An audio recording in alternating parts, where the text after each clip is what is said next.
नमस्कार, मैं काजल निषाद। रामाय रामभद्राय रामचंद्राय वेदसे रघुनाथाय नाथाय सीताय पतये नमः। सियावर रामचंद्र की जय, पवन सुत हनुमान की जय। जय श्री राम। साथियों, आज खुश तो बहुत होंगे तुम, होना भी चाहिए। बहुत शुभ घड़ी है आज भारत के लिए। अच्छी बात है, बहुत अच्छी बात है। पूरा देश जश्न मना रहा है। अयोध्या को तो आप देख ही रहे हो किस तरह सज और संवर गया है। बहुत ही रमणीय दृश्य आपको देखने मिलते हैं। बहुत अच्छी बात, गर्व है हमें इस बात पर। हम सभी भारतवासियों को गर्व है इस बात पर कि आज का दिन बहुत ही शुभ रहे। और भगवान राम से हाथ जोड़कर मेरी प्रार्थना है कि हे प्रभु, हे भगवान श्री राम, आपको सभी ने बहुत प्यार सम्मान दिया है। भगवान, आप हमारे प्रभु हैं, भगवान हैं। हम सभी का मार्गदर्शन करें और सच में भारत में राम राज्य आ जाए, ऐसी कामना है। और प्रभु, ये जो संकट आया है, ये जो राक्षस आया है कोरोना वायरस का, इसको भी जड़ से आप खत्म करें और हम सब भारतवासियों की रक्षा करें। भगवान धन्यवाद। यही प्रार्थना सबकी होगी ना। बहुत अच्छी बात है। राम मंदिर के लिए या उनका कोई भी कार्य के लिए या पूजा के लिए तो कभी भारत में लोग अगेंस्ट हुए ही नहीं है। ये करिए, ये बहुत अच्छी बात है। लेकिन हम सबके विचार जो थे कि अभी ये जो संकट की घड़ी है, इसमें अगर थोड़ा सा टल जाता या टाला जाता या देश इस संकट से थोड़ा उभर जाता, तब ये कार्यक्रम होता तो बहुत अच्छा होता, सोने पर सुहागा होता। क्योंकि देखिए, कोई विपदा तो है नहीं, कोई संकट तो है नहीं, बनना ही है राम मंदिर। कोई और कुछ लड़ाई तो लड़नी नहीं है, सब कुछ ठीक ही है और सब कुछ ठीक ही था तो बनता। आज नहीं तो कल, कल नहीं तो परसों पर ये बनता और बनना भी चाहिए, बिल्कुल बनना चाहिए। लेकिन क्या अभी का समय, जब कोरोना से सब संक्रमित हो रहे हैं, अभी का समय ये ठीक नहीं था, यही तो सब लोग कह रहे थे। पर खैर कोई बात नहीं। हमारी प्रार्थना है कि देखिए, हम सुबह से प्रोग्राम हम भी देख रहे हैं, तो जितने भी लोग आए हुए, जितने श्रद्धालु सब आए हुए हैं, कृपया करके मास्क तो लगाइए। हमारी उमा भारती खुद ही मास्क नहीं लगा रही। ठीक है भाई, तस्वीर आएगी आपकी, फोटो खिंचाएगा आपका, मास्क में भी आप जानी जाएंगी कि हाँ, यही उमा भारती जी है और यही फलाने नेता है। लेकिन मास्क को यहाँ नीचे रख के आप सोच रहे हो मेरा भी फोटो आ जाए। हम भी जो है उस सभा में गए थे, उपस्थित हुए थे, हमें कैसे लोग पहचानेंगे? अगर आप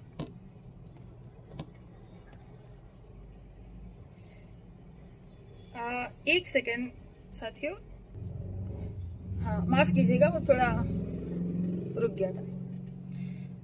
तो वही मैं कह रही थी कि अगर आप सोच रहे हो कि हमारी तस्वीर अच्छे से आ जाए और न्यूज में जहां न्यूज वाले बोल रहे हो तो हमारा भी जिक्र करे, पहचान जाए, नहीं तो मास्क की वजह से हमें पहचान नहीं पाएंगे, अगर ऐसा आप सोच रहे हो तो ऐसा नहीं है भाई, जान जाएंगे कि आप उपस्थित हुए हो।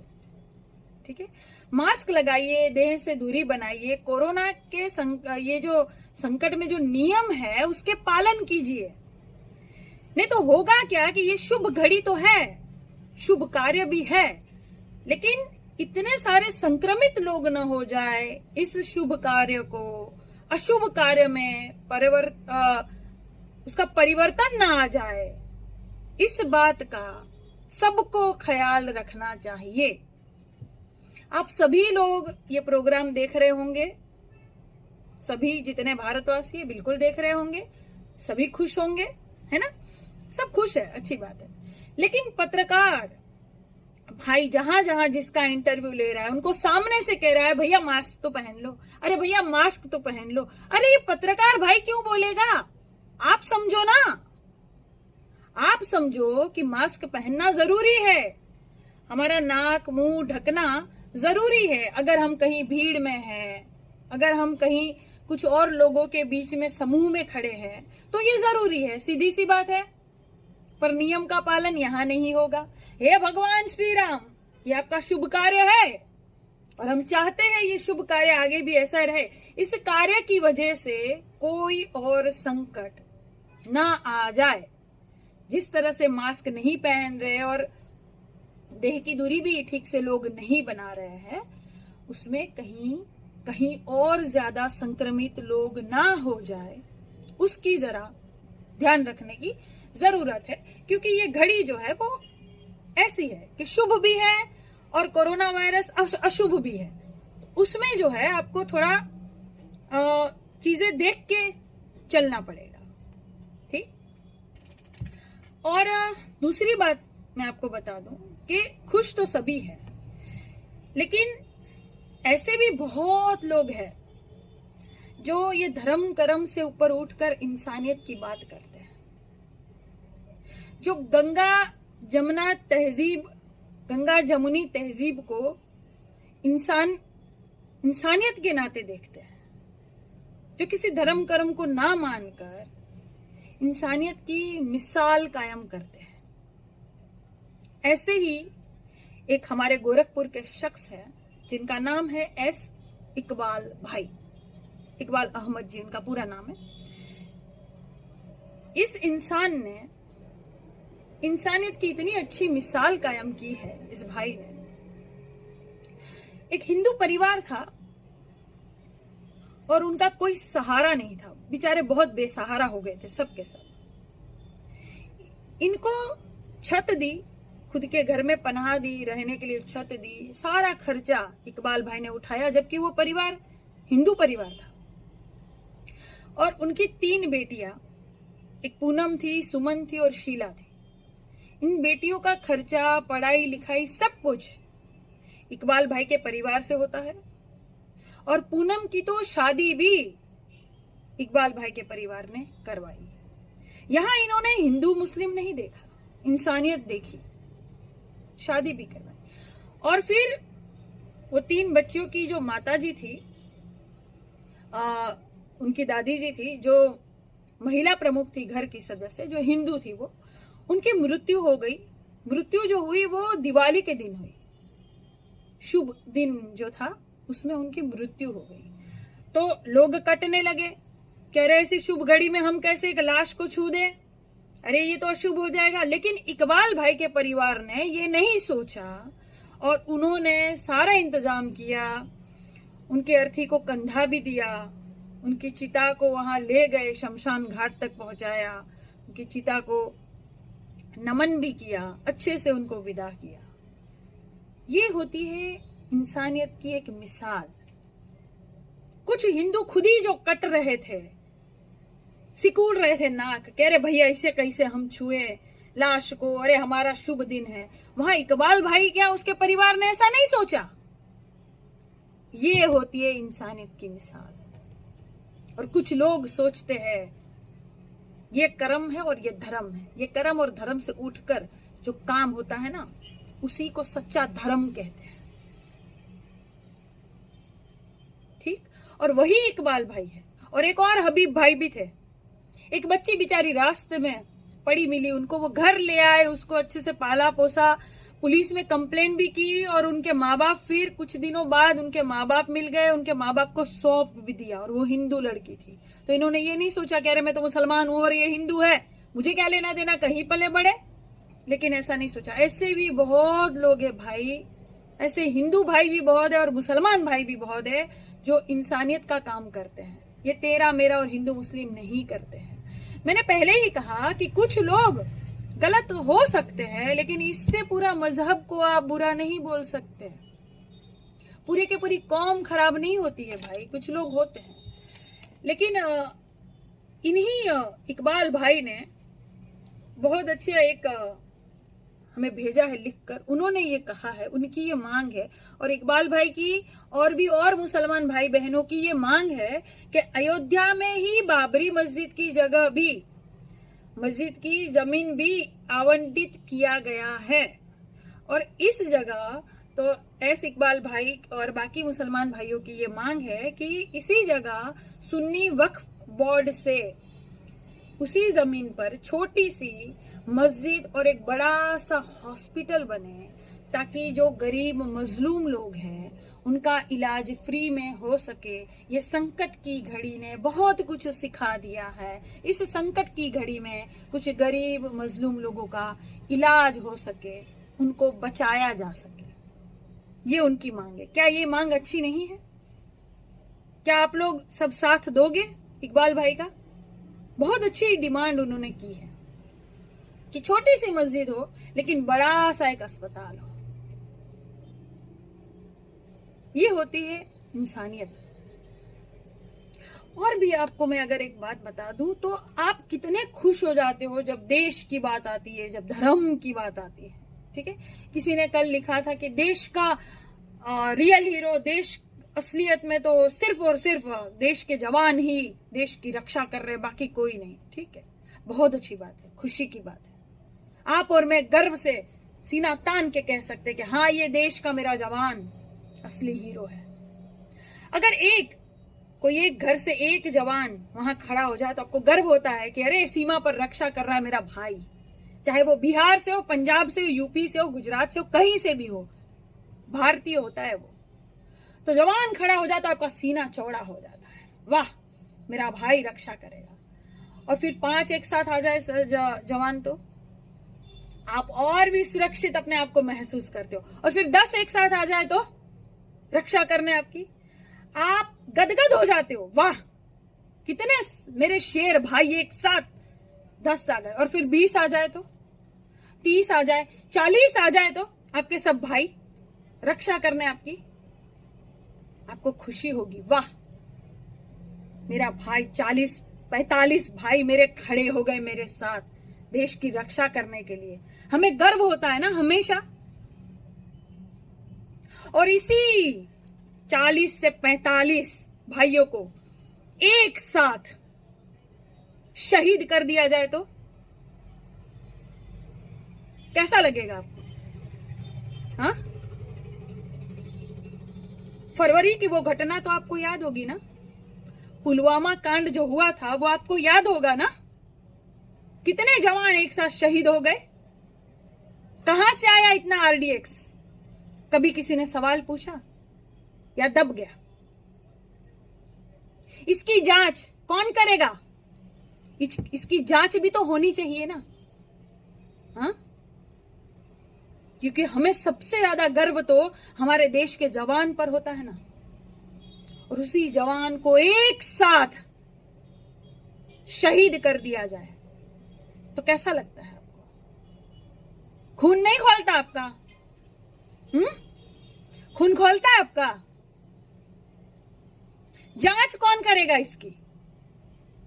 क्या ये सरकार को ये जांच नहीं करनी चाहिए? करनी चाहिए।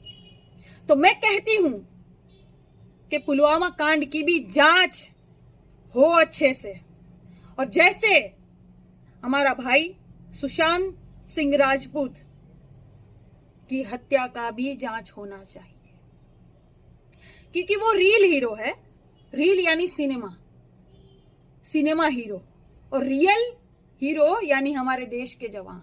तो रियल हीरो की भी जांच होनी चाहिए और रियल हीरो की भी जांच होनी चाहिए, क्योंकि जहां जो गलत है वो गलत है और सही है वो सही है। उनका साथ दीजिए, चाहे किसी की भी सरकार हो। केंद्र की सरकार भी जांच करे और राज्य की सरकार भी जांच करे। शिवसेना और कांग्रेस से भी मैं अनुरोध करती हूं, और केंद्र की सरकार यानी मोदी जी से भी मैं अनुरोध करती हूं कि जैसे बाकी सब कार्यों को आप अच्छे से अंजाम देते हो, ऐसे ही हमारे वीर भाई जो शहीद हुए हैं उनकी भी जांच हो और सुशांत भाई की भी जांच हो अच्छे से, ठीक। और आज तो बहुत खुश होंगे सब हमारे मित्र भाई सब, आज तो कुछ नहीं बोलेंगे, है ना। आज श्री राम जी का शुभ दिन है। शुभ दिन पे आज बिल्कुल माँ बहनों की इज्जत करते हुए कमेंट करेंगे, है ना। अपना अच्छे से परिचय देंगे सब, ठीक। अच्छी बात है भाई, खुश रहिए, आपस में प्रेम बनाए रखिए। आपको ये लगता है कि मैं सरकार के बहुत विरुद्ध बोलती हूँ, तो भाई सरकार के विरुद्ध बोलना हर नागरिक का कर्तव्य है। अगर वो सही है तो उनका साथ दीजिए, लेकिन अगर वो गलत है तो आप अपनी आवाज उठाइए, अपने सवाल उठाइए, चाहे वो किसी की भी सरकार रहे, चाहे वो आपका प्रिय नेता हो या ना हो। जहां गलत है वहां आप सवाल उठाइए। जैसे मैं महाराष्ट्र की सरकार से ये कह रही हूं कि जांच होनी चाहिए, इसी तरह मैं केंद्र की सरकार से भी कह रही हूं कि जवान जो शहीद हुए हैं उनकी भी जांच होनी चाहिए। कहाँ गलत हूं? हाँ, मुझे धर्म कर्म तुम लोग सिखाओगे, जाके पहले तुम लोग धर्म कर्म सीख लो, माँ बहनों की इज्जत करना सीख लो, तो श्री राम बहुत प्रसन्न होंगे। मैंने कल एक अच्छा सा हेल्प की सबकी, जो हमारे बीजेपी के कितने लोगों को कोरोना वायरस के संक्रमित हो गए हैं, कितने लोग, उनकी मदद की मैंने। और मदद भी वैसे ही की जो भाजपा के लोग बोलते हैं। हमारी प्रज्ञा ठाकुर दीदी ने कहा कि 5 बार हनुमान चालीसा पढ़ने से कोरोना वायरस खत्म हो जाता है, तो उन्होंने अच्छा बोला, उसमें तो कोई बुरा बोला नहीं, ठीक ही बोला, अच्छी बात है। हनुमान चालीसा मैं भी रोज आंख बंद करके बोलती हूँ, रोज बोलती हूँ, आपका मन प्रसन्न हो जाएगा, अच्छी बात है, उसमें कोई गलत तो उन्होंने बोला नहीं। तो हमने भी वही बोला कि भाई प्रज्ञा दीदी की बात मान लो, सुबह उठ के 5 बार हनुमान चालीसा पढ़ो, तो हमने क्या गलत बोला। तो अगर मैं कुछ बोलूं तो तुम्हें बहुत बुरा लगता है, और वही अगर आपके प्रिय नेता बोले तो वो आपको सम्मानजनक बात लगती है। वहां आपको हनुमान चालीसा का अपमान या मजाक नहीं लगता है, देशवासियों के साथ मजाक नहीं लगता है, लेकिन मैं उन्हीं की बात अपने वीडियो से जन जन तक पहुंचाऊं तो आपको मजाक लगता है। क्या मानसिकता है आपकी? नहीं, क्या है, क्या मानसिकता है आपकी? आप खुद सोचिए ना। मैंने आंख बंद करके हनुमान चालीसा, बहुत पहले का मेरा वीडियो है, बोली थी, उसके नीचे आप कमेंट देखिए, इनकी मानसिकता देखिए ना, कौन कर रहा है मजाक धर्म के साथ या भगवान के साथ या महिलाओं के साथ या देश के साथ, कौन मजाक कर रहा है। खैर, बात करना नहीं है तुम लोगों से, तुम लोग गिर जाओ गिर जाओ गिर जाओ, गटर में गिर जाओ, मुंह डाल दे अंदर, डाल दे, हो गया खत्म। तो ऐसे है कुछ लोग। मैं तो आज भी सबकी मदद करूंगी, आज भी सबकी मदद करूंगी और कहूंगी कि देखिए, ये जितने भी जो गाली गलौज करते वो, और जो बिल्कुल लड़ाते, देश में दंगा फैलाते वो लोग, जितने भी लोगों को कोरोना संक्रमित के चपेट में आए हैं, संक्रमित हुए हैं, कोरोना जिनको हुआ है, उनसे मैं इतना ही कह देती हूँ कि आप बहुत परेशान हैं तो बिल्कुल परेशान मत होइए, दिक्कत की कोई बात नहीं है। सरल उपाय कीजिए, सुबह उठकर 5 बार हनुमान चालीसा का पाठ कीजिए, क्योंकि हमारी प्रज्ञा दीदी तो वही बोलती है, वो तो गलत बोलेगी नहीं, ठीक। और फिर आपको भाभी जी के पापड़ नाश्ते के साथ खाना है, कोरोनिल बाबा रामदेव से 1 कोरोनिल ले लीजिए, 3 टाइम ये खा लीजिए। और ताली भी बजाइए, ताली को 6 बार बजाना है और थाली को 7 बार बजाना है। बजाना इतनी जोर से है कि थाली टूट जाए, उसके बाद भले ही आपकी बीवी बेलन से आपका सर फोड़ दे, वो चलेगा, लेकिन थाली रोज नहीं आपको बजानी है। तो क्या गलत बोला? यही सब बोला ना जो सब बोलते हैं, ठीक।